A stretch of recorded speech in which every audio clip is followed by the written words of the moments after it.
My ex-wife and her lawyer boyfriend took everything: the company, cars, money, even my only child. Broke. I went to the bank with my grandpa's old card. The manager went pale. This account's been active since 1948. What I saw on the screen left me frozen. My name's Lucas Merritt, and I'm what happens when the American dream meets divorce court. 69 years old, retired, not by choice, and currently living in a studio apartment that smells like ramen and regret. Once upon a time, I was the CEO of Merritt Movers, the biggest logistics company east of the Mississippi. Started it myself. One rusty van, one back brace, and an unhealthy addiction to caffeine. I hustled my way up. Made deals in parking lots, slept in warehouses, ate enough gas station sandwiches to qualify for sainthood.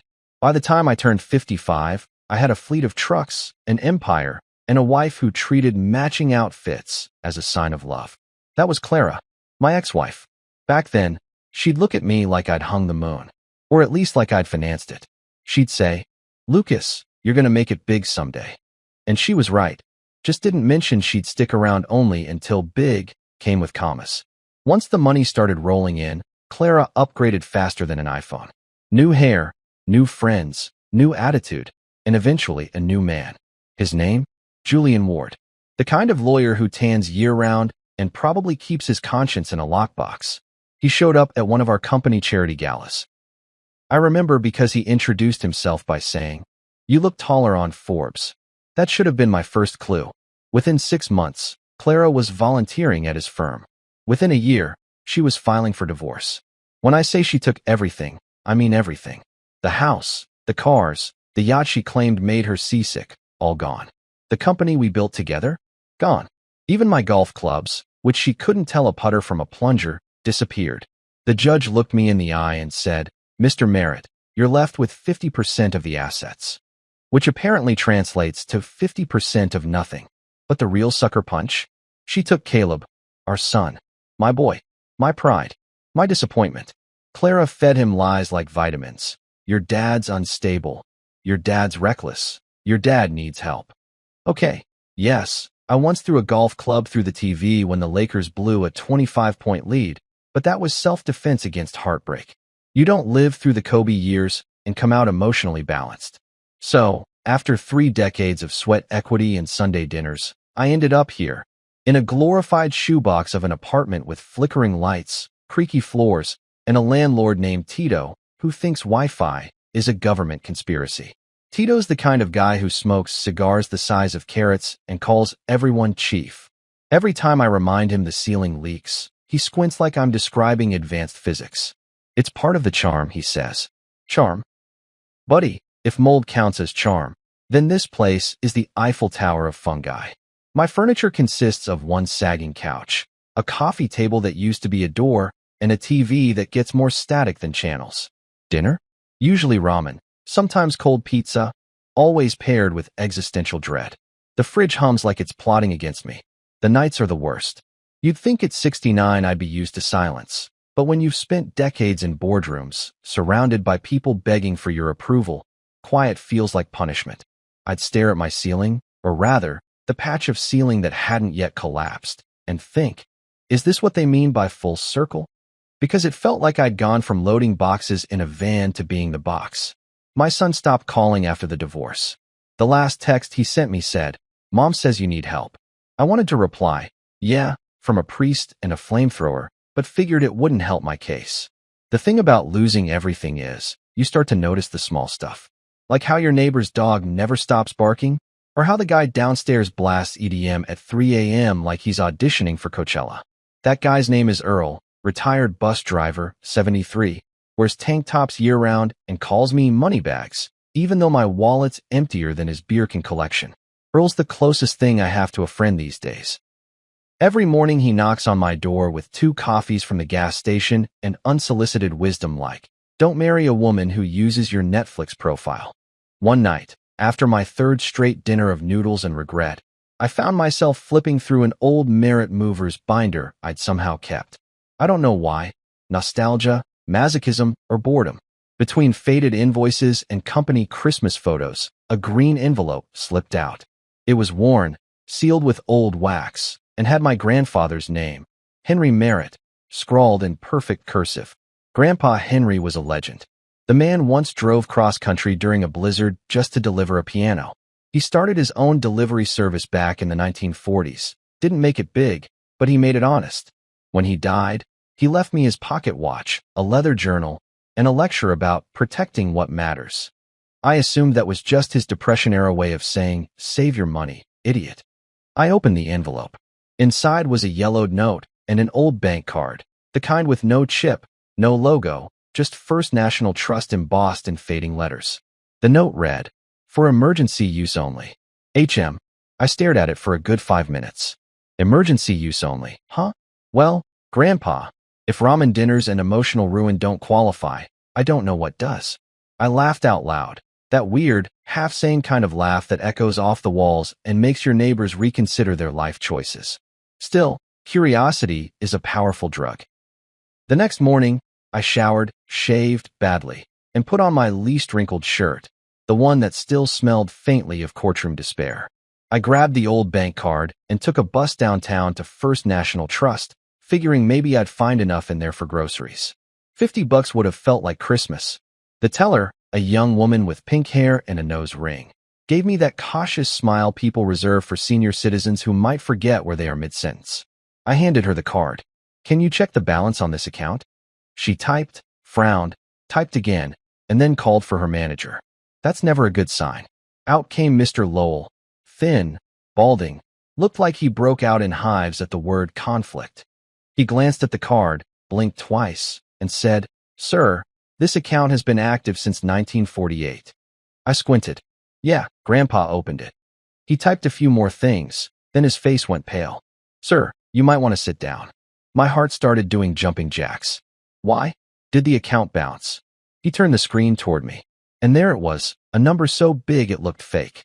$143,902,876.47. I blinked. Twice. Maybe 3 times. I laughed, because that's what you do when life kicks you in the teeth and then hands you a gold tooth. "You sure that's not someone else's account?" Mr. Lowell shook his head. "No, sir. It's yours. There's a note on file authorizing transfer only to Lucas Merritt, verified by ID." For a second, I genuinely thought I was hallucinating. Like maybe Tito's mold problem had finally evolved into a hallucinogen. I rubbed my eyes. The number didn't move. $143 million. From a man who used to save pocket change in coffee cans. I felt lightheaded, like the air suddenly had too much oxygen. Mr. Lowell leaned in. "Sir, are you okay?" I grinned. "No, I'm great. Just wondering if you sell oxygen tanks, because I might need one." He laughed nervously, probably wondering if he should call security or an ambulance. I left that bank with a new account number, a secret bigger than my ego, and the weirdest feeling, like life had just pulled the ultimate plot twist. For years, I thought I'd lost everything. Turns out, Grandpa had been quietly letting compound interest do its magic while I was busy losing court battles and self-respect. I didn't tell a soul. Not Tito, not Earl, not even the mirror. Some things are too good to risk jinxing. I went home, sat on my ratty couch, and stared at that account balance like it might vanish if I blinked wrong. Then I did something I hadn't done in months. I laughed until I cried. It hit me all at once. The irony, the timing, the pure absurdity of it. Life had stripped me down, humiliated me, burned my name, and just when I'd accepted my fate as a washed-up exit, living above a laundromat, the universe said, "Psych." That night, I made myself a feast. 2 packs of ramen instead of 1, an egg on top, and a side of disbelief. I toasted Grandpa Henry with a chipped mug of instant coffee. "You sly old bastard," I said. "Guess you knew I'd screw things up eventually." I slept like a baby for the first time in years. Because for the first time since Clara walked out with half my world, I didn't feel like a loser. I felt dangerous again. Like maybe, just maybe, the old Lucas Merritt wasn't dead, just on a very long commercial break. And as I stared at that ceiling with its cracks and cobwebs, I whispered, "Clara, Julian, your rerun's about to get canceled." Courtrooms are just theaters where people wear worse clothes and pretend lies are paperwork. I learned that the hard way. My divorce hearing felt less like justice and more like a 3-act tragedy written by someone who really hated men with back problems and a savings account. The morning of the final hearing, I woke up on my couch because my bed had developed a spring that jabbed me like it held a grudge and made coffee so weak even Jesus wouldn't bless it. I wore my one good suit, the one that didn't smell like instant noodles, and stared at myself in the mirror. My reflection looked like every sad country song ever written. Gray hair trying to be brave, tie crooked, confidence MIA. But you know what?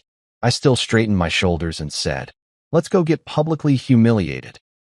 I got to the courthouse early, mostly because my lawyer, Frankie Goss, has a looser concept of time than a toddler at Disney World. Frankie's 72, half-deaf, and allergic to punctuality. He's also the only lawyer I could afford after Clara hired a small army of legal assassins. The man had been in law since the Nixon era, and I'm pretty sure his briefcase was older than my son. When I found him that morning, he was outside the courtroom, eating a bagel with cream cheese on his tie and calling me Larry. Lucas, I corrected him. My name's Lucas. He squinted at me. That's what I said, Larry. Fantastic. My fate rested in the hands of a man who thought my name was a suggestion. Then came them. Clara entered like a celebrity walking into court for tax evasion, dressed in all black, oversized sunglasses, pretending she hadn't personally turned my life into a bankruptcy-themed miniseries. Her lips were pressed into that polite, smug smile that made me want to apply for witness protection. And walking beside her, like he'd been carved from pure arrogance and coconut oil, was Julian Ward. If human smugness had a face, it would be his. Perfect tan, perfect teeth, hair that clearly had a stylist on retainer. He was wearing a Rolex that could probably power a small village. Morning, Mr. Merritt, he said, extending a hand like we were at a golf tournament instead of a firing squad. How's the bachelor life treating you? I smiled. Pretty good. How's the home-wrecking business? Clara gasped. Julian laughed, the kind of laugh people use when they don't want to admit they've been roasted. Always the comedian, he said. Always the punchline. I shot back. We entered the courtroom. The place smelled like old coffee, nervous sweat, and bad decisions. The judge, a middle-aged woman with glasses and a permanent expression of, I'm underpaid for this, sat behind her bench. Her nameplate read Honorable Judge S. Watkins, but she didn't look particularly honored to be there. On one side, Clara and Julian, whispering, smirking, radiating smugness like it was solar energy. On my side, me, my outdated suit, and Frankie, who was flipping through the wrong case file until I pointed it out. The proceedings began, and I swear it was like watching a Broadway production titled How to Lose Everything Without Dying. Clara dabbed fake tears with tissues that probably cost more than my rent. Julian made speeches about how I was emotionally volatile and unfit to handle large-scale financial assets. Yeah, the man stealing my company called me unfit. Then came the witnesses, a parade of human fiction writers. There was Clara's best friend, Marjorie, who swore she'd seen me throw things in anger. Technically true, I once threw a frozen burrito at the wall after forgetting to pierce the plastic. Another claimed I verbally intimidated staff, which might have been the time I told Gary from accounting that Excel doesn't care about his feelings. Frankie objected twice, once for relevance, once because he sneezed and thought someone said his name. The judge sustained neither. At one point, Clara broke into a sob and said, he destroyed my peace of mind. I muttered under my breath, you destroyed my credit score. The judge shot me a look. I smiled. Sorry, Your Honor. Reflex. Then Julian put on his show. He strode to the center of the room, hands clasped dramatically, voice smooth as buttered lies. Your Honor, he began, my client devoted 30 years to this marriage, supporting Mr. Merritt through every hardship. But now, she's been left with nothing but emotional scars. I raised my hand. And 3 beach houses, a Mercedes, and my yacht. Don't forget the yacht. The judge said, Mr. Merritt, no outbursts. Sorry, I said, just trying to help her list assets accurately. Julian smiled like a shark. Your Honor, this kind of behavior illustrates exactly what my client endured. Yeah, sarcasm and fact-checking, real domestic horrors. After 3 hours of this circus, Frankie finally stood. He cleared his throat, adjusted his glasses, and delivered what might be the shortest closing statement in legal history. My client's not crazy. He just loved wrong. Then he sat down. I stared at him. That's it. That's your defense. He patted my shoulder. Short and memorable, Larry. The judge took a long pause.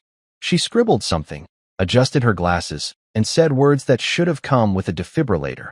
All joint assets and holdings are to be divided equally between the parties. However, due to evidence of mismanagement presented by the petitioner, Merritt Movers will remain under Mrs. Merritt's control pending review. I blinked. Pending review? Of what? My breathing pattern? Julian smiled like he'd just gotten tenure in hell. Clara touched his arm like they'd just won a Grammy for most unholy duo. The gavel hit the desk. The sound echoed through me like a gunshot. That was it. Decades of work, gone. My trucks, my warehouses, the empire I'd built from sweat and bad coffee, handed over to the woman who once said she was allergic to logistics. I walked out of that courtroom in a daze. Frankie trailed behind, humming like we'd just left a matinee. Could have been worse, he said. You could have lost the dog. We didn't have a dog. See? Optimism. Outside, the city buzzed like nothing had happened. Cars honked. People laughed. The world moved on. Rude. Really, considering my life had just imploded. Reporters weren't waiting. Nobody cared. In the movies, you walk out of court and a crowd gasps. In real life, you walk out and realize your parking meter expired. I stood there on the courthouse steps, holding a cardboard box filled with the only things I owned from the company. A few mugs, a plaque that said Visionary of the Year, and my favorite pen. That pen had signed contracts worth millions. Now it just leaked ink on my shirt pocket like a metaphor for my dignity. I sat on a nearby bench and stared at the street. Across from me, a hot dog vendor was yelling, 2 for $5. And suddenly I realized I could afford one. I bought it. Best damn hot dog of my life. When I got home that night, my phone buzzed. A text from Caleb. My heart jumped. Maybe, just maybe, my kid had come around. I opened it. Mom says you should take time to reflect. I stared at it, thumbs hovering over the keyboard. I typed, tell Mom I reflected and saw Satan in Prada, then deleted it. Instead, I just replied, thanks, son. After that, silence. The next morning, I found Frankie's bill in my mailbox. The man charged me for emotional labor. I laughed so hard I almost passed out. Emotional labor, my ass. The only emotion he showed was hunger. Still, I couldn't even be mad. Somewhere deep down, I knew I'd messed up. I'd spent years chasing deals and expansion while ignoring the fact that Clara had stopped being my partner and started being my auditor. I'd assumed love was like equity. Once built, it holds value. Turns out, it depreciates faster than a used car. The next few weeks blurred together. I sold my remaining shares just to stay afloat. Friends vanished faster than my savings. The same guys who'd once begged for my advice now ghosted my calls. Apparently, loyalty expires when your net worth does. But despite it all, something inside me refused to die. Maybe pride. Maybe spite. Probably both. One night, I stood on my balcony, if you can call a metal railing and a pigeon nest a balcony, and stared out at the city. Neon lights reflected off wet pavement, and I thought, so this is rock bottom. But it didn't feel final. More like intermission. That's when I made a promise to myself. No, not the dramatic kind. Not, I'll rise again, nonsense. More like, I'm not dying like this, broke, bitter, and listening to Earl's EDM at 3 a.m. The next morning, I dug through my old boxes, hunting for something. Anything that might remind me who I used to be. That's when I found the old green envelope. Grandpa Henry's card. The one that would flip my story upside down in ways no courtroom could predict. But that's a tale for another chapter. For now, I went to bed with an empty wallet, a full stomach. Thanks, Tito's leftover empanadas, and one unshakable thought. If life's a circus, I might as well learn how to tame lions. If there's an art to losing everything, I'm Michelangelo with a side of midlife crisis. You don't realize how many ways life can humiliate you until you go from CEO to guy counting coins at the laundromat. I used to sign million-dollar contracts. Now I sign my name on detergent bottles because Tito, the landlord from hell, insists every tenant personalize their soap. Says it builds community. Sure, Tito, nothing says community like sharing mildew. The morning after the court ruling, I woke up to the gentle sound of a leaky faucet and the not-so-gentle sound of my neighbor Earl blasting EDM. It was 6 a.m. Earl's retired, which apparently means he's on a mission. To remind the rest of us that sleep is for people with pensions, I pulled the pillow over my head, but the bass still vibrated through the floorboards like God was doing jumping jacks upstairs. Coffee was my only salvation. I brewed it in my $9 Mr. Coffee machine, which sounded like a dying raccoon and spat out what could only be described as caffeinated despair. I stared at the cup like it owed me an apology. Once upon a time, I had assistants bringing me triple-filtered espressos topped with organic foam. Now, my coffee looked like something scraped off a car battery. But that's the thing about rock bottom. It comes with perks. For starters, nobody expects anything from you anymore. You can wear the same shirt 3 days in a row, and people just assume you're adjusting. You can drink cheap whiskey at noon and call it coping. Freedom, baby. Still, the silence hit different. My phone barely buzzed except for spam calls and my bank app reminding me how broke I was. Even Caleb had gone radio silent. I stared at our old photo on the fridge, me in a tux, him in braces, both of us grinning like we'd beaten the world. That photo used to make me proud. Now it felt like a participation trophy from a life I'd flunked. Earl knocked around noon, wearing a tank top that said retired, not expired. He held 2 coffees and a grin too big for his face. "Morning, moneybags," he yelled. "Earl, for the love of caffeine, my name is Lucas." Yeah. You still rich in spirit, moneybags." He sat without asking, Earl's thing. My place is technically a studio, but he acts like it's his summer home. "Heard you lost the court thing." "Word travels fast," I muttered. He shrugged. "Tito's niece works in records. Small world. Anyway, you'll bounce back. Guys like you always do. You got that look." "What look?" He sipped. The look of a man who's too pissed to stay down. And damn it, he wasn't wrong. I was pissed. Pissed at Clara. Pissed at Julian. Pissed at the judge. Pissed at every decision that landed me here. But mostly, pissed at myself. That night, I tried to watch TV, but my cable subscription had expired, along with my dignity. So, I flipped through old boxes of Merit Movers files, thinking maybe nostalgia could substitute for therapy. That's when I found it, the green envelope. At first, I thought it was junk mail. But when I saw the handwriting, neat cursive, all loops and patience, I froze. Henry Merritt. Grandpa. The man, the myth, the reason my work ethic had trust issues. I sat on the couch, envelope in hand, heart pounding. Inside was a bank card, no chip, no logo, just First National Trust, and a note that said, "For emergency use only." I laughed out loud. "Grandpa, buddy, if this ain't an emergency, then FEMA owes me a medal." I put the card on the table, stared at it, and wondered if maybe I was hallucinating. After all, Grandpa had been dead for decades. The man used to stash cash in cookie tins and call banks legalized thieves. So, the idea of him having an actual account felt absurd. The next morning, curiosity dragged me out of bed. I threw on my least offensive clothes, faded jeans, a shirt that said "I'm fine, everything's fine," and took the bus downtown. The bus ride was its own brand of purgatory. A crying baby, a guy arguing with himself about politics, and me, holding a card that might hold either $50 or a cosmic joke. First National Trust looked like a relic, marble floors, brass counters, employees who probably still used fax machines. The young teller, a woman with bubblegum hair and a piercing shaped like a lightning bolt, looked me up and down like I was lost. "Hi," I said, handing her the card. "Need to check the balance on this account. It's old." She typed, frowned, then called her manager. That's never a good sign. Out comes Mr. Lowell, balding, sweating, the human embodiment of mild panic. He typed, blinked, typed again, and then his face turned the color of skim milk.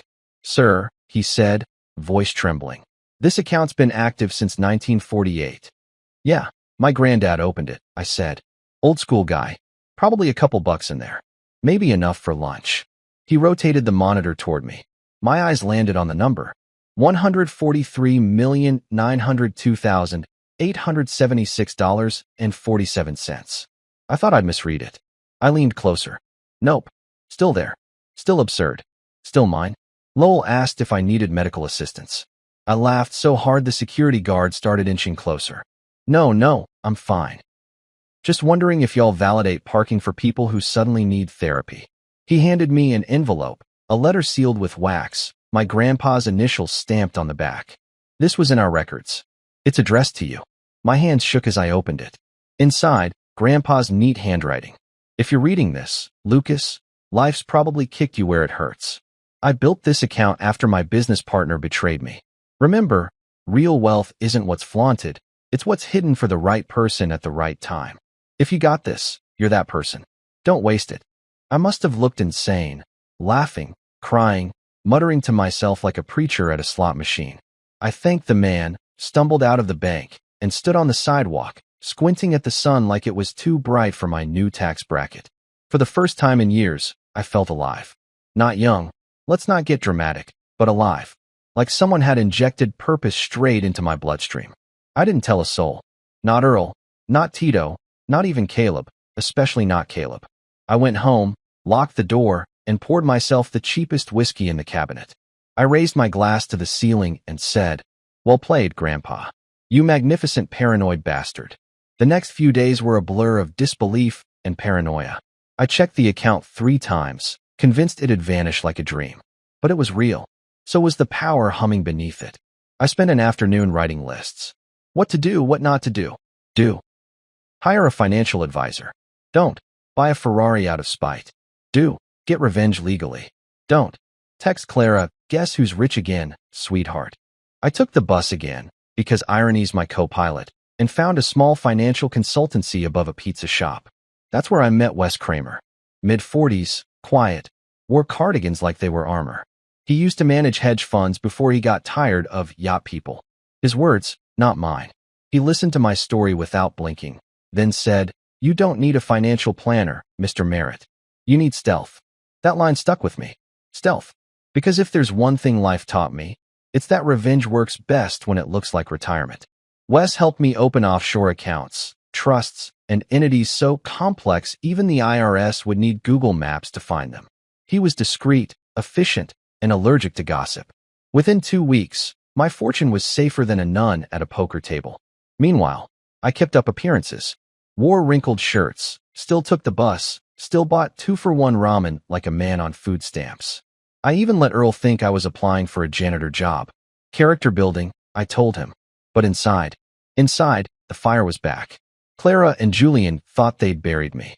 They had no idea I was about to crawl out of that grave with a briefcase full of hellfire and compound interest. One night, Earl and I sat outside, him drinking beer, me pretending to. "You ever think about getting even?" he asked. "Every damn day," I said. He nodded, like he understood more than he should. "Just remember, get even smart, not fast." "Yeah," I said, smart sounds nice.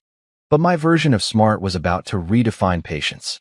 I went to bed staring at the ceiling, thinking about Clara's smug face in that courtroom, Julian's perfect hair, Caleb's distant voice. I thought about every deal, every truck, every sleepless night that built Merritt Movers, and how easily it all got stolen. I clenched my fists and smiled. They thought I was done. They hadn't met the version of me with $143 million and nothing left to lose. When you've been broke long enough, you stop believing in miracles. You start believing in coupons, flash sales, and the occasional buy one get one free as proof that God still cares. So the morning I walked into First National Trust, I wasn't chasing a miracle. I was chasing lunch money. I woke up that day to the familiar sound of Earl arguing with his radio downstairs. He was yelling about how gas prices are government propaganda, while his dog, Duke, barked backup vocals. I rolled off my couch, stretched, and stared at the envelope with Grandpa Henry's old bank card still sitting on my table. I'd dreamed about it all night.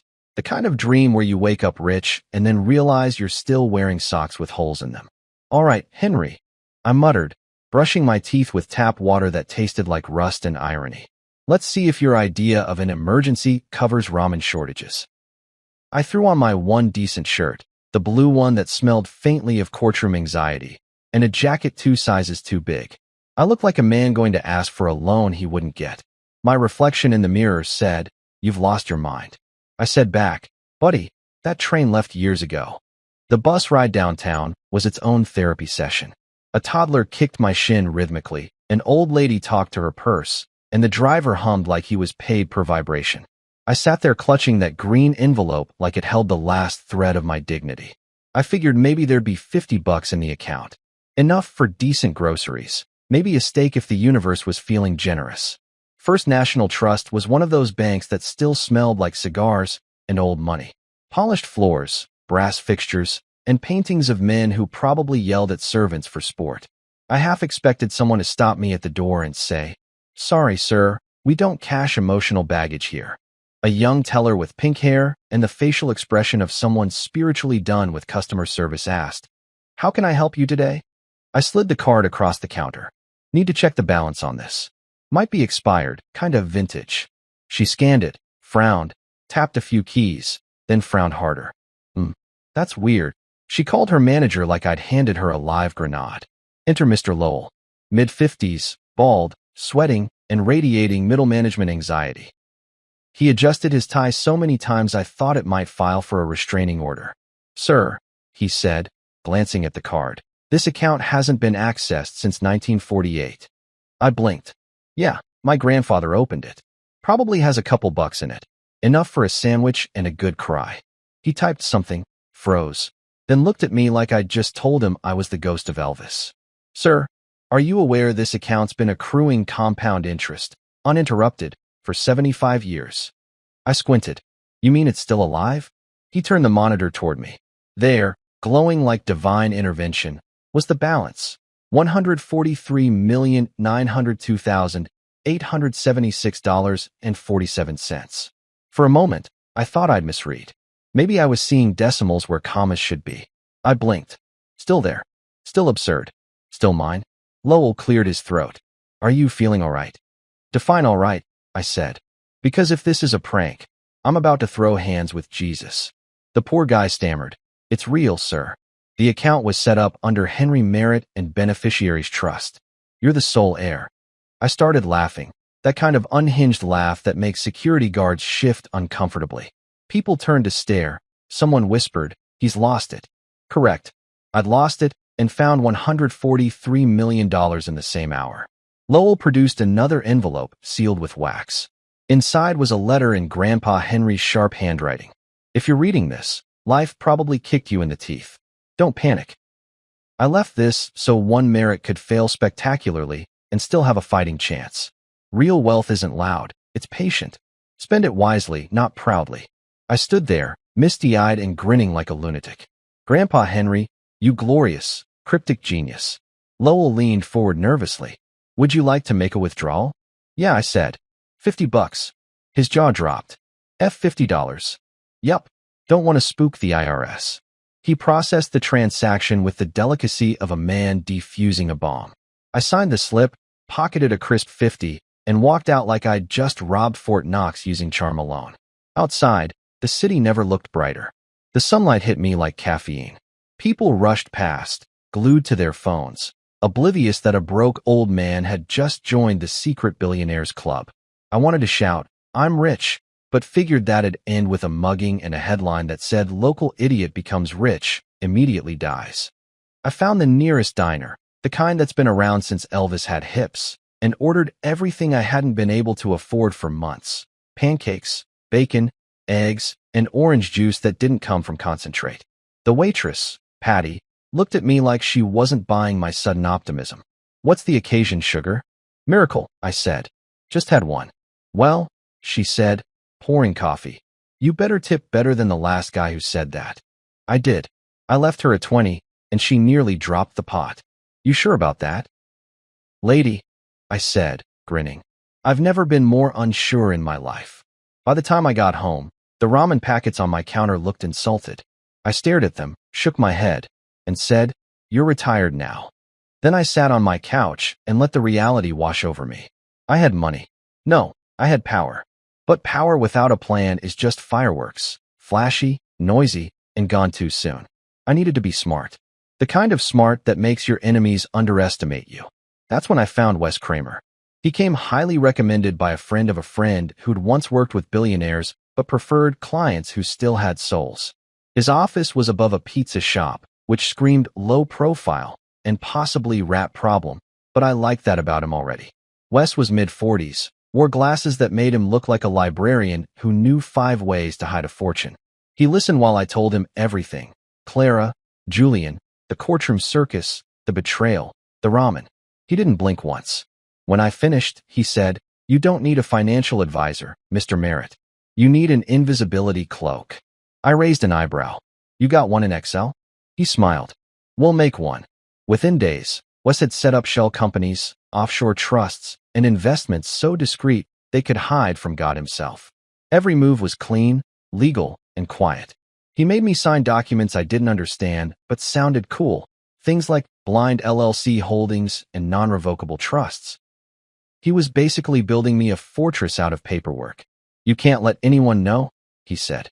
Not your landlord, not your neighbor, especially not your ex-wife. I nodded. Don't worry. The last time she heard trust, it was part of the phrase fund she drained. While Wes managed the money, I played my role to perfection. The washed-up, pitiful old man everyone pitied. I still took the bus, still wore thrift store shoes, even let Earl think I was applying for a security guard job. Gotta stay humble, I told him, while secretly owning more wealth than the city council combined. Tito stopped by to remind me about rent. He leaned in the doorway, puffing a cigar that smelled like expired pine cones. You're late again, Chief. I handed him cash. Advance payment. Next 6 months. He blinked. You hit the lottery? Something like that, I said. Divine intervention with better math. He squinted, suspicious. If the feds show up, I'm telling them you're a magician.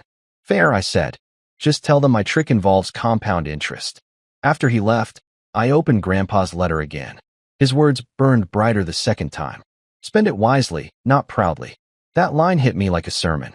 I'd spent my whole life chasing big moves. The company, the status, the validation. All it took was losing everything to realize what real leverage looked like. Silence. I didn't tell Caleb, though God knows I wanted to. I imagined his reaction. Surprise. Guilt. Maybe that look he used to give me when he was proud. But I wasn't ready. Not yet. The world had written me off as broke, bitter, and beaten. Let them keep thinking that. It's easier to strike when no one's watching the board. Weeks passed, and the money sat untouched except for basic expenses. I kept working with Wes, building foundations, dummy accounts, and investments in places even Julian's slick lawyers couldn't sniff out. The guy was an artist.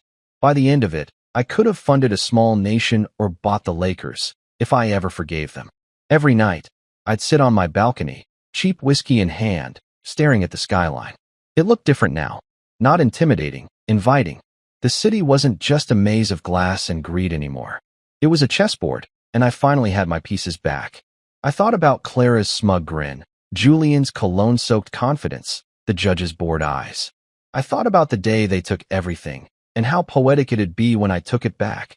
Not with shouting, not with violence, but with paperwork, patience, and precision. Revenge was best served legal. One night, Earl caught me smiling for no reason. What's got you looking like you just robbed heaven? Just realized, I said, swirling my glass. Sometimes life gives you lemons and a multi-million-dollar lemonade stand. He laughed. Whatever you're cooking up, moneybags, don't blow the building up. No promises, I said. I didn't sleep much that night. My brain was buzzing with possibilities. For the first time in years, I wasn't thinking about what I'd lost. I was thinking about what I could rebuild and who deserved to watch me do it. I wasn't just going to survive Clara and Julian. I was going to outsmart them so hard they'd think karma hired a financial consultant. And all it took to start the comeback of the century? $50 and a miracle. The thing about miracles is they never come with instructions.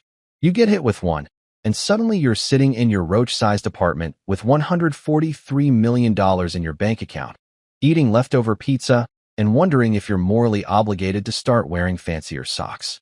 It's disorienting, like winning the lottery, but realizing the prize is responsibility. I spent the first few days walking around in a haze. Not the kind of haze people get from weed or nostalgia. This was the holy hell. I'm rich, but still microwaving ramen kind. Every time I looked at my online banking app, I half expected it to vanish. I refreshed the page so often, the app asked if I was concerned about fraud. No, Chase, I'm just concerned about reality. The real turning point came when I sat down to read Grandpa Henry's letter properly. Not in the middle of a panic attack at a bank, but quietly. Lights dim, glass of cheap whiskey, out of habit, not necessity, and my reading glasses perched on my nose like a man about to summon ghosts. The letter was thick parchment, slightly yellowed, folded perfectly. Grandpa had that kind of discipline. His handwriting was like military precision, sharp, clean, and full of authority even from beyond the grave. I unfolded it carefully, the wax seal breaking like it had been waiting 70 years for me to get my act together. It started with, "If you're reading this, you've probably hit rock bottom. Congratulations, that means you're finally ready." I snorted. "Well, congrats to me, I guess." The letter went on. "I built this account after my business partner betrayed me. I didn't fight him in court, I fought him with time. Compound interest, my boy, is revenge that doesn't break laws. I didn't leave this fortune for comfort. I left it for rebirth. Real wealth isn't what's flaunted. It's what's hidden until the right person needs it." I read it 3 times. By the third, I was laughing and crying at the same time, which, if you've never tried it, makes you look like you're auditioning for a Lifetime movie. Grandpa had done it. He'd managed to be both sentimental and passive-aggressive, a true Merit legacy. There was one final line that stuck like glue to my brain. "When the world takes your name, build a new one." That's the Merit way. I leaned back, letting that sink in. The man had basically built a time bomb of redemption and left it ticking for me to find at the perfect moment. Henry Merit wasn't just my grandfather. He was the ghostwriter of my comeback story. The next morning, I decided I was done living like a broke philosopher. I went shopping, not for yachts or Ferraris, but socks. Yes, socks. You'd be amazed what confidence a fresh pair can bring. I bought 10 pairs of thick, soft, not-on-sale socks and felt like Rockefeller. I even treated myself to a real breakfast, eggs and bacon. Not turkey bacon, the real kind that clogs arteries and brings joy. After breakfast, I called Wes. He answered on the first ring, voice calm as ever. "Morning, Mr. Merritt. How are we feeling today?" "Like Lazarus with a checking account," I said. I read Grandpa's letter. He chuckled. "Ah, the gospel according to Henry Merritt. Inspiring, isn't it?" "Inspiring? It's a roadmap to vengeance disguised as financial advice." "I take it we're moving forward, then?" "Full steam ahead. But quietly. No sudden movements. I want this to be biblical." "Understood," he said. "Let's talk strategy." And just like that, my new life began. Not as the CEO of Merit Movers, but as the ghost of the man who'd built it. Wes helped me craft an identity that was both invisible and unstoppable. We created an investment firm, discreet, nameless, just initials. HM Holdings, a little nod to Grandpa. It was technically owned by an offshore trust, which was owned by another trust, which was owned by an accountant in Malta who didn't know he worked for me. Layers on layers. Wes said, "The key is silence. You don't flex wealth, you weaponize it." I grinned. "Wes, that's the sexiest thing anyone's ever said to me." Meanwhile, I kept playing my part. Earl still saw me as Moneybags, the broke guy with too much free time. Tito still came by once a week to fix things that weren't broken. My neighbors still looked at me like I was one bounce check away from eviction. Perfect. I was hiding in plain sight, and no one had a clue that I could buy the building 3 times over just to evict them all for sport. But beneath that calm exterior, the gears were turning. I wasn't just going to enjoy my money. I was going to use it. Because while I'd been licking my wounds, Clara and her new lawyer boyfriend Julian had been living it up in my old house, driving my cars, and spending company money like Monopoly cash. I saw photos online, them at galas, smiling for cameras, philanthropy events funded by the company I built. My company. I'd scroll through those pictures at night, sipping my whiskey, whispering, "Smile while you can, sweetheart." Wes was thorough. He hired forensic accountants to quietly dig through Merit Movers' financials. Within 2 weeks, we had enough dirt to start a community garden. Offshore transfers, fake charitable donations, forged receipts. Julian's idea of ethics was apparently, don't get caught before dessert. When Wes showed me the report, I laughed so hard I almost spilled my drink. He used a fake shell company called Ward Logistics Consulting. Real subtle, the man literally named it after himself. Wes nodded. Confidence makes people sloppy. "So what's next?" I asked. He leaned forward, eyes sharp behind those calm glasses. "Next, we let them keep digging their hole. You don't interrupt a man mid-burial." God, I love this guy. In the evenings, I'd walk the beach, not the fancy kind, just the strip of sand behind a rundown pier near my place. The air smelled like salt and rust. The waves hissed like they were sharing secrets. I'd think about Grandpa's words, build a new name. I didn't know what that name would be yet, but I knew one thing. It wouldn't be Lucas Merritt, the washed-up CEO. It'd be someone sharper, calmer, more deliberate. Someone who didn't just survive betrayal. He monetized it. It was around that time that I started keeping a journal. Not the Dear Diary kind, more of a war log. Every page started with the same line, "They think I'm done." I'd write ideas, plans, observations. People underestimate how much power there is in writing things down. Makes chaos look organized. By the end of week 1, I had a blueprint. By the end of week 2, I had contacts. By the end of week 3, I had purpose. And purpose is a hell of a drug. Earl noticed the change. "You've been smiling a lot lately," he said one afternoon while sipping beer on the stoop. "You dating again, Moneybags?" "Yeah," I said. "Her name's Karma." He laughed. "She hot?" "Gorgeous," I said. "Bit slow, but worth the wait." Inside, though, it wasn't about revenge anymore. It was about reclamation. I wasn't just taking back what they stole. I was taking back me. The drive, the focus, the humor, the parts of Lucas Merritt that got buried under bitterness. Clara thought she'd destroyed me. Joke's on her. She just rebooted me. That's the Lazarus effect. You don't come back the same. You come back sharper. You remember who buried you. Sure. But you also remember what it felt like to breathe again. By the end of the month, HM Holdings had discreetly invested in 3 major logistics firms, all competitors of Merritt Movers. Through a chain of silent partnerships and legal disguises, I technically owned 12% of the entire market my ex-wife thought she controlled. If Poetic Justice were a stock, mine was skyrocketing. Wes and I celebrated with cheap burgers. I paid in cash, of course, keeping up appearances. "To Grandpa Henry," I said, raising my glass. Wes smiled. "To patience, the rarest currency of all." As I walked home that night, I felt something I hadn't in years, peace. Not because I was rich, but because I finally understood wealth. It's not the cars, or the houses, or even the zeros on a screen. It's knowing you can lose it all and still get up. It's knowing you can play dead while planning resurrection. And as I stepped into my apartment, flicking on the buzzing light, I looked up at the ceiling and said, "You were right, Grandpa. Real wealth isn't flaunted. It's hidden." Then I laughed, because if the old man could see me now, barefoot, rich, and plotting redemption with a retired bus driver as my neighbor, he'd probably say, "Good. Don't screw it up this time." But sorry, Grandpa. Screwing things up is how Merritts get creative. You ever have one of those mornings where you wake up, stare at the ceiling, and realize you've officially run out of excuses not to ruin your enemies? Yeah, that was me. Sunlight was leaking through my cheap curtains like it was breaking into the wrong apartment, and I lay there thinking, all right, Lucas, you've got the money, you've got the motive, now you just need the method. Grandpa Henry's letter was still on my nightstand, mocking me with that line.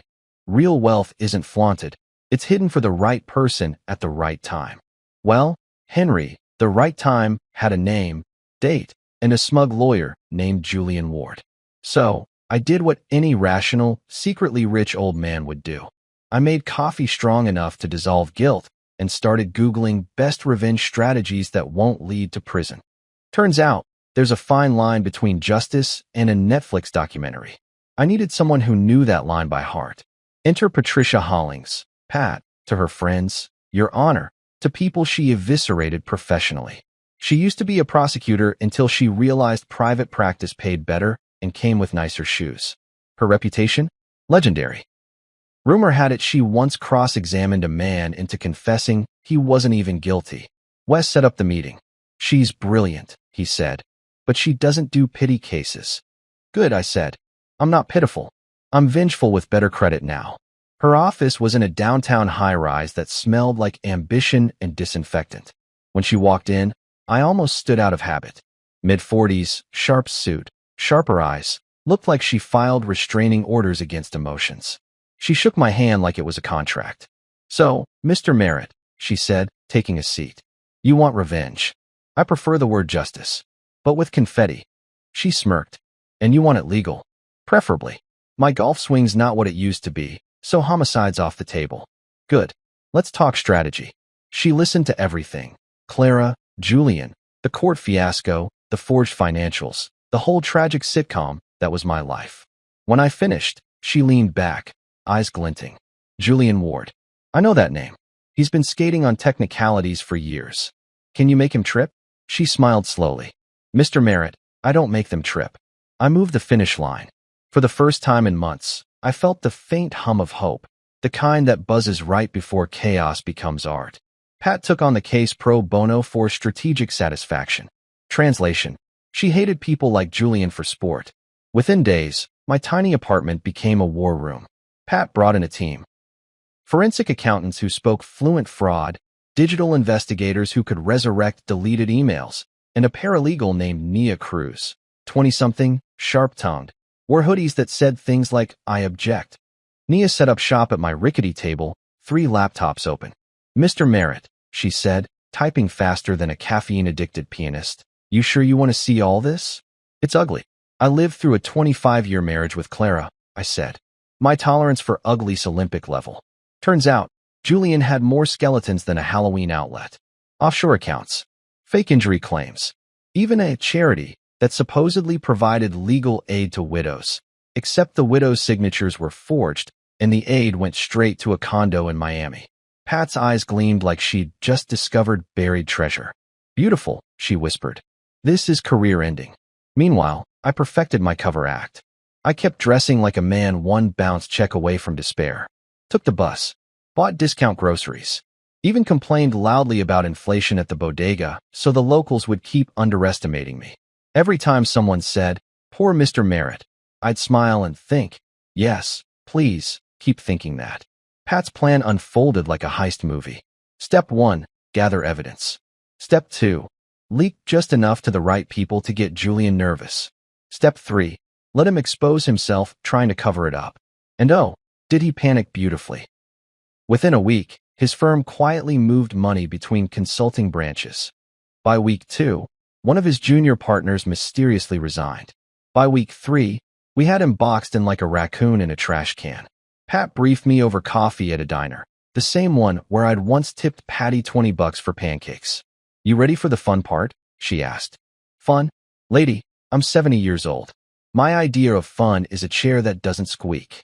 Trust me, she said, sliding a file across the table. You'll enjoy this kind. Inside were photos, emails, bank records, the works. Julian and Clara's names all over fraudulent transactions. Even Clara's signature on a forged donation form. They'd siphoned over $6 million from Merritt Movers' charity arm. My company's charity arm. I whistled. You think that's enough? Oh, honey, Pat said, sipping her latte. This is foreplay. Nia chimed in without looking up from her tablet. The IRS loves this stuff. They haven't had a big fish in months. I leaned back, grinning. So what happens next? Pat's eyes sparkled. Next, we let them celebrate. The higher they climb, the funnier the fall. So we waited. I went back to pretending to be a broke retiree. Clara and Julian went back to flaunting their stolen fortune. They even announced an engagement. Because of course they did. When you've committed grand theft in heels, why not add delusion to the registry? They planned a gala, a night of new beginnings, at my old mansion. My house. The one I designed down to the doorknobs. When I saw the announcement online, I nearly choked on my oatmeal. I called Pat immediately. They're throwing a party. I know, she said. We're invited. I laughed. You're joking. Not at all. You won't be attending, of course. But our friends at the DA's office will. And just like that, Operation Comeback turned into Operation Poetic Justice. Pat spent the next 2 weeks coordinating with law enforcement. Turns out, Julian's charity fraud case overlapped with 3 other investigations. The man was a walking Ponzi scheme. Clara, bless her oblivious soul, had signed enough documents to qualify as a co-conspirator. I almost felt bad for her. Almost. The night before the gala, I sat on my balcony, watching the city lights blink like they knew what was coming. Earl ambled over with 2 beers. You look smug, he said. That's dangerous for a man your age. Tomorrow's gonna be special, I said. Birthday. Better. He grinned. You finally robbing a bank. Close, I said. I'm collecting interest. He laughed and toasted me. To whatever you're up to, don't die doing it. The next morning, Pat called with one final update. Everything's in place. By this time tomorrow, there'll be headline material. I asked, you think they'll see it coming? Julian Ward, she said. He thinks foresight's something you order with cocktails. So, I stayed home, brewed fresh coffee, and turned on the news. Because sometimes the best seat at Revenge is the couch. At exactly 9 p.m., live footage started flooding in from the gala. Fancy cars, champagne, and people pretending they weren't miserable in designer clothes. Then came the part I'd been waiting for: flashing lights, black SUVs, federal jackets, agents moving through the crowd like the world's least fun party crashers. Julian was mid-speech when they cuffed him. "You can't arrest me," he yelled. "I'm an attorney." One agent replied, "Not anymore." Chef's kiss. Clara fainted dramatically, her designer clutch hitting the marble floor like poetic punctuation. Cameras caught everything: the gasps, the chaos, the guests trying to slip out without their goodie bags. I sat there, coffee steaming, heart steady, and smiled so hard it hurt. Pat called a few minutes later. "It's done. They're both in custody." I exhaled, slow and satisfied. "You're a genius, Pat." "Don't flatter me," she said. "Flattery makes my rates go up." "Worth it." After we hung up, I poured myself another cup and leaned back. I didn't cheer. I didn't dance. I just let the quiet settle, the kind of quiet that feels earned. For the first time in years, I wasn't the punchline. I was the setup. Later that night, Earl knocked, holding his phone. "Hey, you seeing this? Some big shot lawyer got busted." "Crazy, right?" "Yeah," I said deadpan. "World's full of surprises." He nodded sagely. "Guess karma finally pays minimum wage." I chuckled. Sometimes she gives bonuses. When he left, I stood by the window, staring at the city skyline. The comeback had begun, and the best part? It was all legal. No threats, no violence, just patience, precision, and paperwork. The most powerful weapon in America. Grandpa Henry would have been proud. As I crawled into bed, the news anchor's voice echoed from the TV. Tonight's top story: celebrity lawyer Julian Ward and socialite Clara Merritt arrested for fraud and embezzlement in a stunning twist. I turned off the light, grinning in the dark. Operation Comeback. Mission accomplished, Phase 1.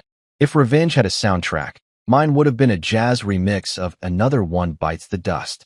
The night Clara and Julian decided to host their engagement gala, at my old mansion, mind you, wasn't just another social event.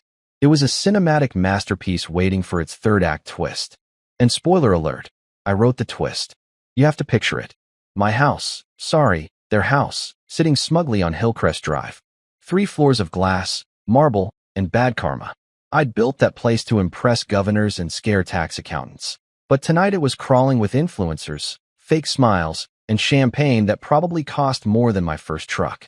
Clara had always wanted a statement event.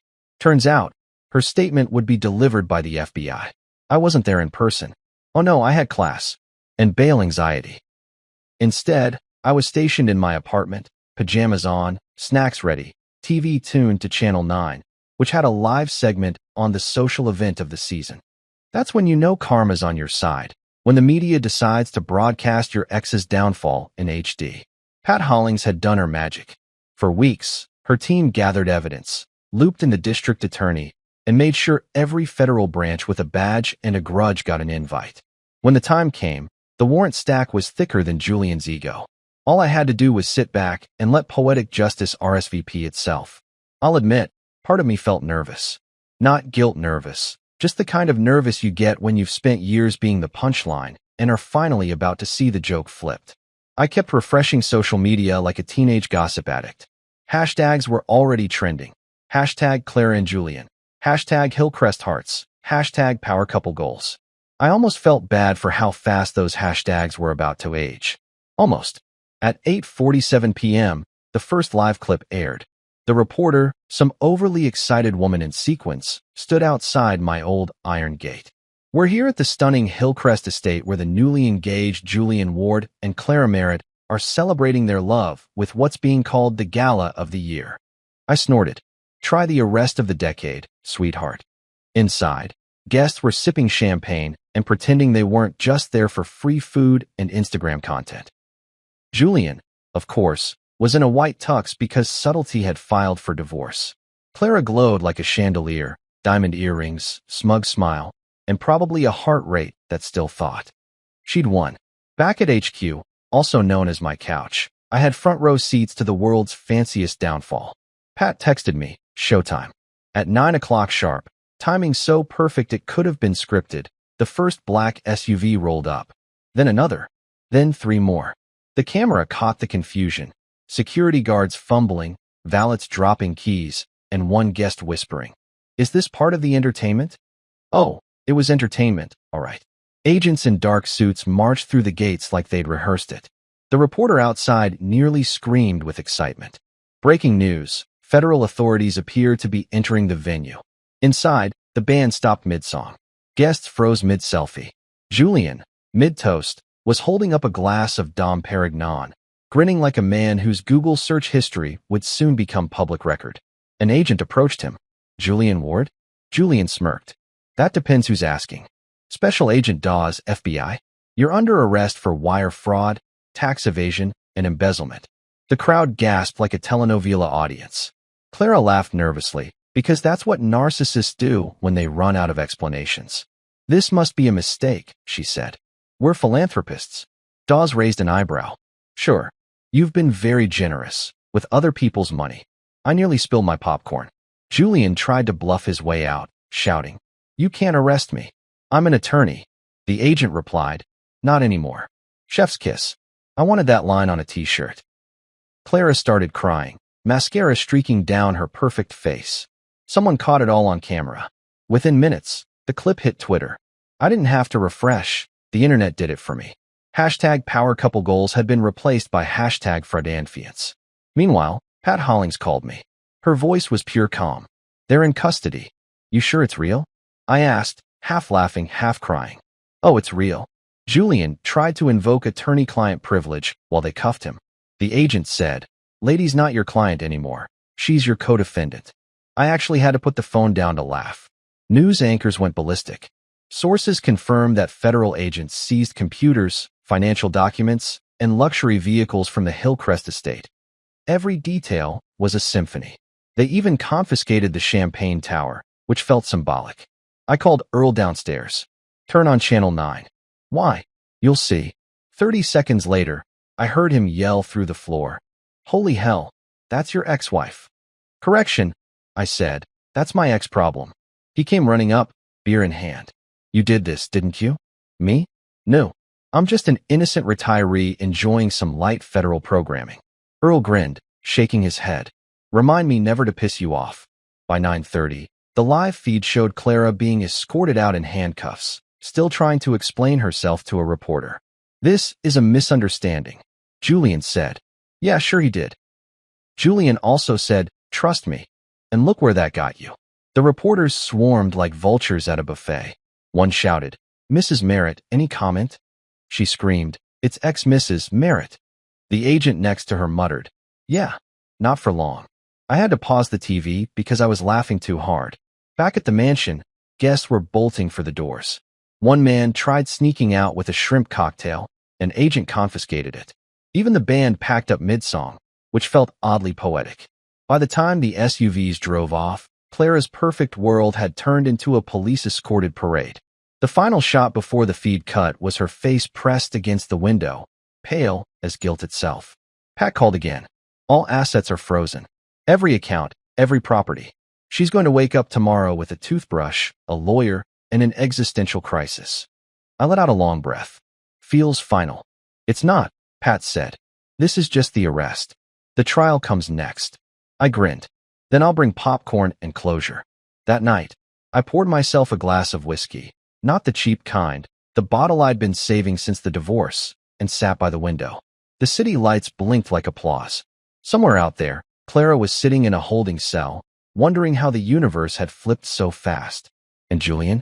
Probably trying to call a lawyer who still took his calls. Earl knocked again, couldn't contain himself. Man, I saw it all. They dragged her out in heels. That's commitment. Justice comes in all styles, I said. He laughed so loud it rattled the window. So what now, moneybags? Now, I said, we rebuild. And rebuild I did. Within a week, Pat had filed motions to reclaim my company assets. Merritt Movers, the baby I'd built, the empire they'd gutted, was finally coming home. She said, once the fraud's proven, ownership reverts automatically. Automatically? I asked. Like a refund? Exactly, she said. A very expensive, legally binding refund. I liked the sound of that. The press couldn't get enough of the scandal. Every day brought new headlines. Love and larceny. Power couple crumbles. The house that fraud built. Even Caleb called after years of silence. "Dad," he said, "what the hell happened?" "Just a little house cleaning," I told him. He was quiet for a moment. "I saw the news. You okay?" I hesitated. For years, that kid had looked at me through Clara's lens of lies. But now, I could hear the cracks. The guilt. The beginning of something like regret. "I'm better than okay, son. I'm finally me again." He didn't reply right away, but I heard him sniff. "Guess I should visit soon." "Bring beer," I said. "We'll celebrate with cheap stuff. Tastes better when it's earned." After we hung up, I realized something wild. For the first time in years, I wasn't angry. Not bitter. Just light. Like I'd been holding my breath for a decade and finally exhaled. Pat called again a few days later. "The DA's office wants to thank you for cooperating." "Cooperating? Lady, I barely did anything." "Exactly," she said. "That's what makes it so beautiful." When the court froze their assets, they also seized Merit Movers' corporate records. Pat and Nia went through them like archaeologists uncovering ancient stupidity. Every shell company, every fake invoice tied right back to Julian. He'd even used the same password for all his accounts. Award winner 1. A man after my own delusions. By the end of the week, my legal team was a well-oiled machine. Pat handled the law, Wes handled the money, and I handled snarky commentary and late-night moral reflection. Together, we were the Justice League for divorce survivors. The trial date was set for 3 weeks later. Clara and Julian were denied bail. The photos of them leaving court in orange jumpsuits circulated faster than you could say karma. Someone online captioned it, "Orange is the new arrogance." I almost framed it. That night, I stood on my balcony again, the city quiet beneath me. I toasted Grandpa Henry with my last glass of whiskey. "You were right, old man," I said. "Compound interest pays off in more ways than one." And as the moon reflected off my glass, I laughed softly. Not the bitter kind I used to have, the kind that comes from peace. From knowing you didn't just get even, you got better. The night of champagne and handcuffs wasn't the end of my story. It was the plot twist that proved a simple truth. You can lose everything and still win if you play the long game and keep your sense of humor. Because nothing ages gracefully like revenge served with a wink and a receipt. There's a strange kind of silence that follows victory. Not the calm, Zen garden type of silence. The kind that hums with leftover adrenaline, like the world hasn't caught up yet. 3 weeks after the Hillcrest arrests, that's where I was. Sitting in a courtroom again. Only this time the weight wasn't on my shoulders. It was on theirs. The first day back in court felt like stepping onto a movie set where the roles had finally been reversed. Same judge's bench, same creaky seats, same smell of cheap perfume and bad decisions. But now I wasn't the broken man clutching tissues. I was the storm in a suit. Patricia Hollings stood beside me, cool as an iced latte. Her briefcase could have doubled as a weapon, stuffed with documents that would end reputations. Nia Cruz was behind her, laptop open, fingers flying like a courtroom DJ. On the other side, Julian and Clara sat in matching orange jumpsuits. Couples therapy, but make it federal. Julian's tan had faded to the color of old oatmeal. His once perfect hair looked like it had been styled by depression itself. Clara, meanwhile, had that hollow, sleep-deprived stare that says, "I just realized prison doesn't have spa days." When Judge Morales entered, a sharp, no-nonsense woman with the posture of divine judgment, the room went dead quiet. The bailiff's "all rise" was almost unnecessary. Everyone rose instinctively, like guilt was magnetic. Pat leaned toward me and whispered, "Ready to get your company back?" I smirked. I was born ready. I just didn't know it'd take federal charges to do it. The proceedings began. The prosecution wasted no time. Boxes of evidence, bank records, testimony from accountants, even emails where Julian literally typed, "Clara, transfer funds before old man Merritt finds out." Yeah, real mastermind material. Pat's turn came. She didn't strut. She glided, confidence in motion. "Your Honor," she began, "my client, Mr. Lucas Merritt, was not merely defrauded. He was erased. These two individuals systematically dismantled his company, reputation, and personal assets through a series of fraudulent transfers. Today that ends. She laid out every lie, every stolen cent, every forged signature. Each point hit like a well-timed punchline. Julian tried to interject once, but Judge Morales shot him a glare so sharp it could have sliced his bail request in half. Clara's lawyer attempted damage control, arguing that she didn't fully understand what was happening. The judge raised an eyebrow. Mrs. Merritt, you're telling this court you accidentally deposited millions of dollars into fake accounts. Clara's lips trembled. I was misled. Pat smiled faintly. By your fiancé? You two shared everything. Except morals. The courtroom chuckled. Even the stenographer paused mid-keystroke to smirk. After 4 hours of verbal demolition, Pat presented the final exhibit, the original Merritt Movers corporate charter, signed by me decades ago, and the fraudulent amendment Julian had filed to make himself CEO. She placed them side by side like before and after mugshots. Your Honor, she said, this isn't just about ownership. It's about identity. Lucas Merritt built this company from scratch. These people stole not only his assets, but his name. Judge Morales leaned back, steepling her fingers. Mr. Merritt, do you have anything you'd like to say before I rule? I stood, adjusted my tie, and took a slow breath. Your Honor, I've spent the last few years being called a lot of things. Crazy, broke, unstable. I stopped defending myself because I thought people only hear what they want to believe. But today, I just want one thing back, my name. Everything else, I can rebuild. Silence. Then the judge nodded once. Well said. She shuffled her papers, cleared her throat, and said the words I'd been waiting for since the day Clara filed for divorce. Effective immediately, the previous verdict is nullified. Ownership of Merritt Movers, including all associated assets and accounts, is restored to Mr. Lucas Merritt. For a second, the air left my lungs. The courtroom gasped. I heard someone whisper, "Holy hell." Julian slumped. Clara stared straight ahead, eyes glassy. Pat grinned like a proud general. Welcome back, Mr. Merritt. The judge continued. Furthermore, this court finds sufficient cause to recommend both defendants for full restitution and maximum sentencing pending federal trial. Translation, enjoy orange, it's the new blackmail. I exhaled, slow and steady. Every muscle in my body wanted to shout, laugh, or high-five the nearest federal agent. Instead, I just smiled, calm, controlled, lethal. Outside, the press swarmed. Flashbulbs, microphones, voices all shouting at once. Mr. Merritt, how does it feel to win it all back? I stopped, fixed my tie, and said, feels better than my ex-wife's lasagna ever did. The reporters laughed. Even the camera guy chuckled. Pat rolled her eyes, but she was grinning. The next morning's headlines were priceless. From broke to billionaire. The Merritt comeback. Love, lies, and logistics. Orange is the new wardrobe. My face was everywhere. The man who'd lost everything and won it back without breaking a law. Grandpa Henry would have been proud, probably also annoyed it took me this long. I decided to mark the occasion the only way I knew how, tacos. I went back to the courthouse cafeteria with a few of the clerks who'd been nice to me during my low days. Bought tacos for everyone. Because nothing says victory, I told them, like guacamole and legal precedent. Pat joined us halfway through. You're trending on Twitter, she said. Good, I said. Maybe I'll get a sponsorship deal with Karma. She laughed. You know, Lucas, you could write a book about this. Yeah, I said, but who'd believe it? Truth was, I didn't care about the fame.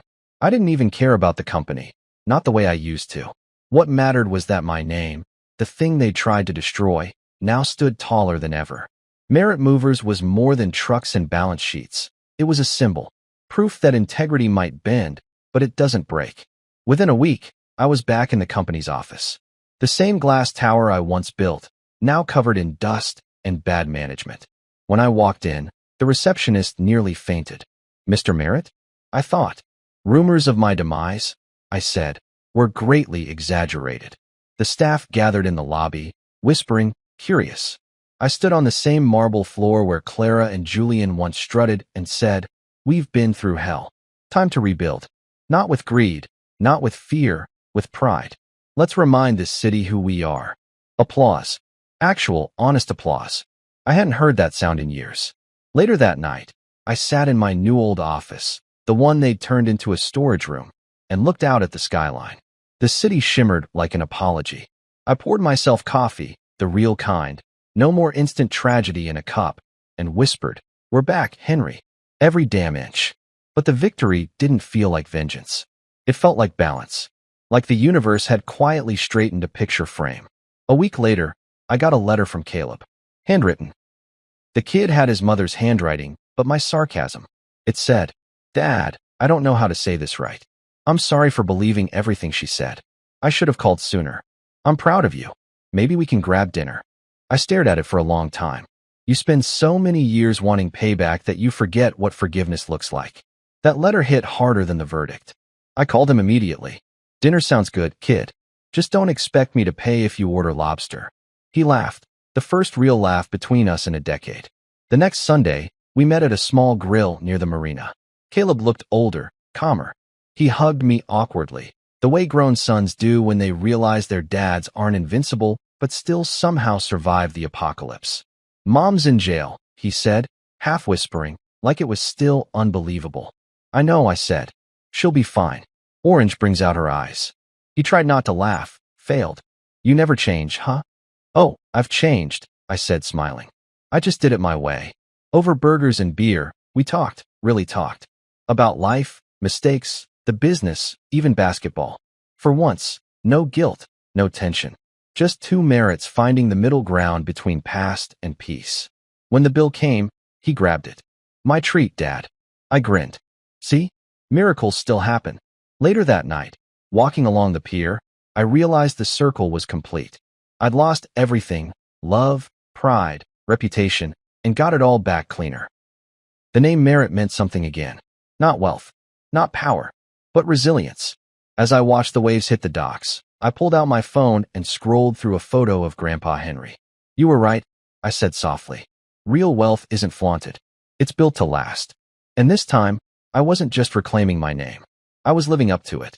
If you'd told me a year ago I'd be running a nonprofit, I would have laughed so hard my pacemaker would have filed for early retirement. Me? The guy who used to calculate emotional value and ROI and see charity as tax strategy? Yeah, that guy. But that's the thing about losing everything. It rewires you. Turns greed into gratitude. Turns revenge into, okay, fine, philanthropic revenge. It started the day after the court verdict.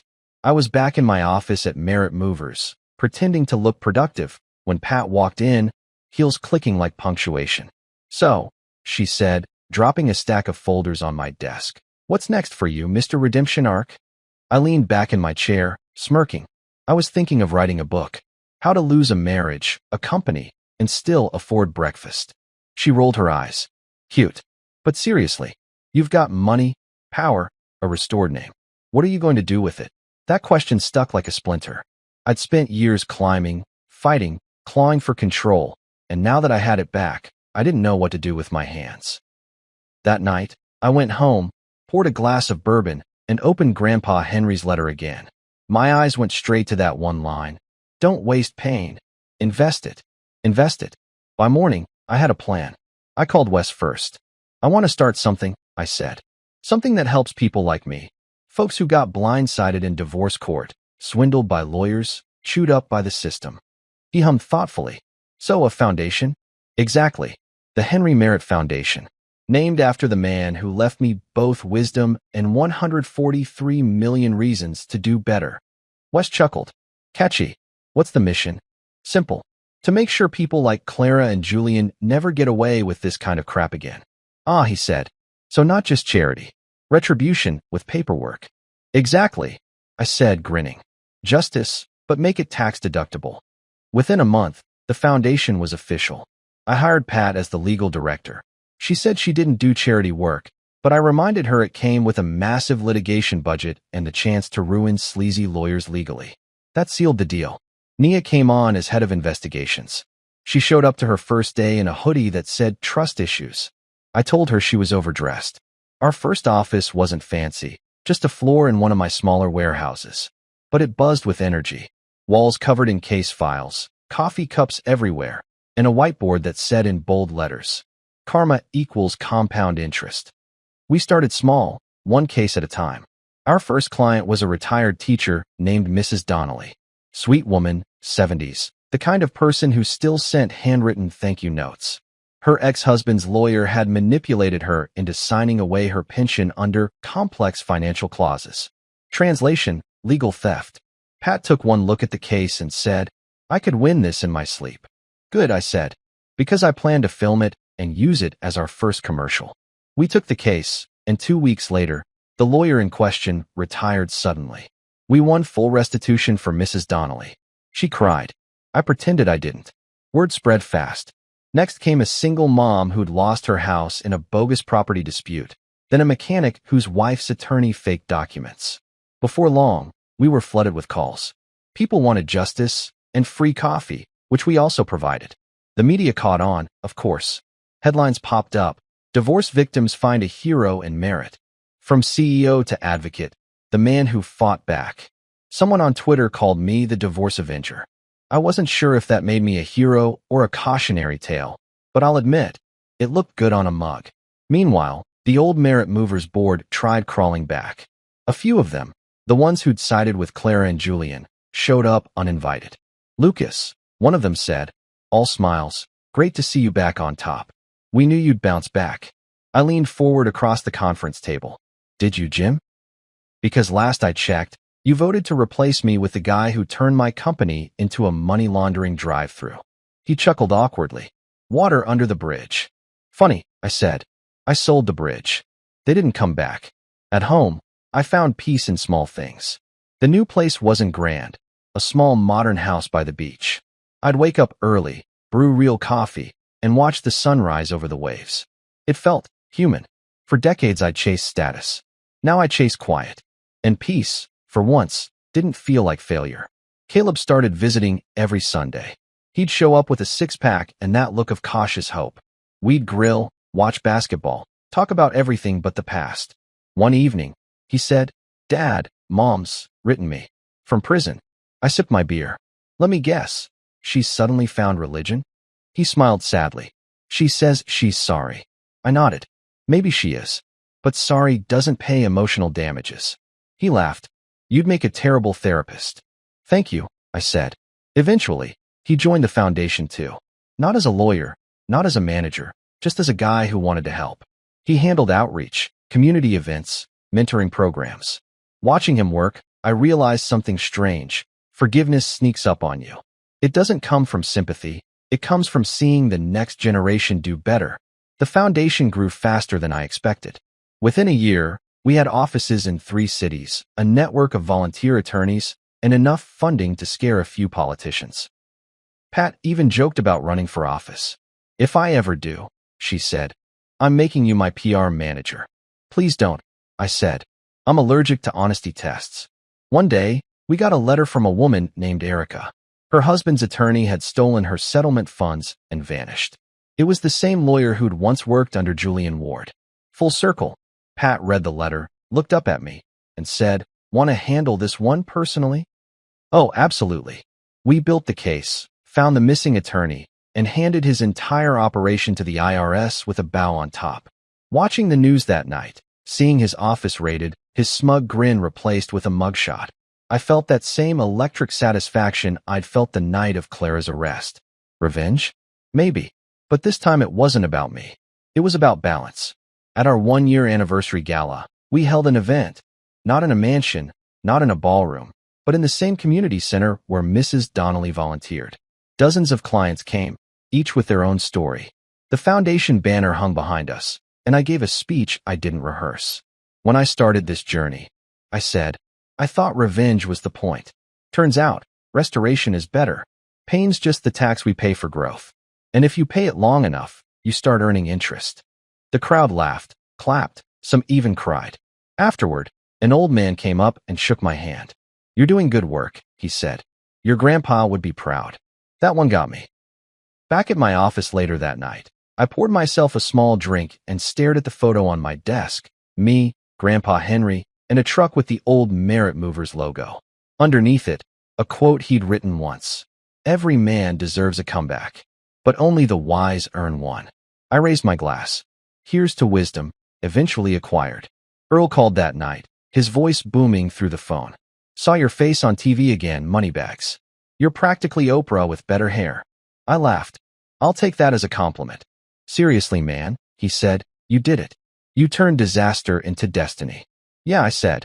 Guess the trick is to fail hard and come back harder. When we hung up, I stepped outside. The night air was crisp, the ocean humming like a low secret. My life, once wreckage, was now structure again, patched up with humor, built on faith, sealed with irony. The Henry Merritt Foundation wasn't just a business or a charity. It was proof.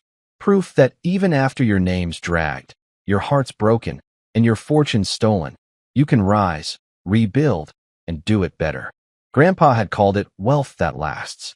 I finally understood what he meant. As I looked out at the moonlight over the water, I whispered, "Thanks, old man. You saved me from myself." And for the first time in decades, I didn't feel haunted by my past. I felt guided by it. Because Merritts don't just move things anymore. We move forward. A year after the chaos, my life finally felt like it belonged to me again. No lawyers, no courtroom drama, no paparazzi pretending I mattered. Just mornings by the beach, a mug of strong coffee, and peace that didn't come with a price tag. That, and the occasional reminder that karma has a better sense of humor than I ever did. I got a letter from Clara one morning. Prison stationery, neat handwriting, long paragraphs of "I've changed" and "Julian was toxic, and maybe one day we can talk." I read it twice, once for content, once for comedy, then folded it neatly and placed it in the recycling bin. Redemption's great, but some chapters don't need sequels. Caleb visits every Sunday now. He brings coffee, steals half my snacks, and insists on fixing my Wi-Fi even though it works fine. We've gotten good at laughing again, the kind of laughter that doesn't need to hide pain behind it. Last weekend, he told me, "Dad, you know you're trending again? Some influencer posted a video calling you the comeback king of karma." I grinned. Finally, a title I didn't have to fight a lawyer for. The Henry Merritt Foundation's thriving.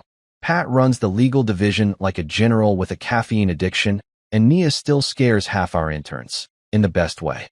Every week, new cases roll in. People broken by betrayal, clawing their way back. And every win feels personal, like Grandpa's whispering. That's the way. Some nights, I sit on the porch, look out at the ocean, and think about the wild ride it took to get here. From a courtroom nobody believed in me, to a gala where justice danced in handcuffs, to this quiet peace that finally makes sense. Funny thing is, I don't dream of revenge anymore. I dream of laughter, big, unashamed, gut-deep laughter that belongs to a man who made it through the fire and came out sipping coffee on the other side. People ask how I did it, how I survived the storm. I always give the same answer. Compound interest, good lawyers, and bad exes. But the truth? It wasn't about money or justice. It was about remembering who I was before bitterness took over. About rebuilding, not just my empire, but my spine. And if Claire is watching from her cell, well, I hope she sees me smiling. Because that's the real victory. So here's my toast to the ending. And to every beginning disguised as one. To second chances. To karma. To coffee stronger than regret. And to the best punchline of all. I didn't just get the last laugh. I earned it.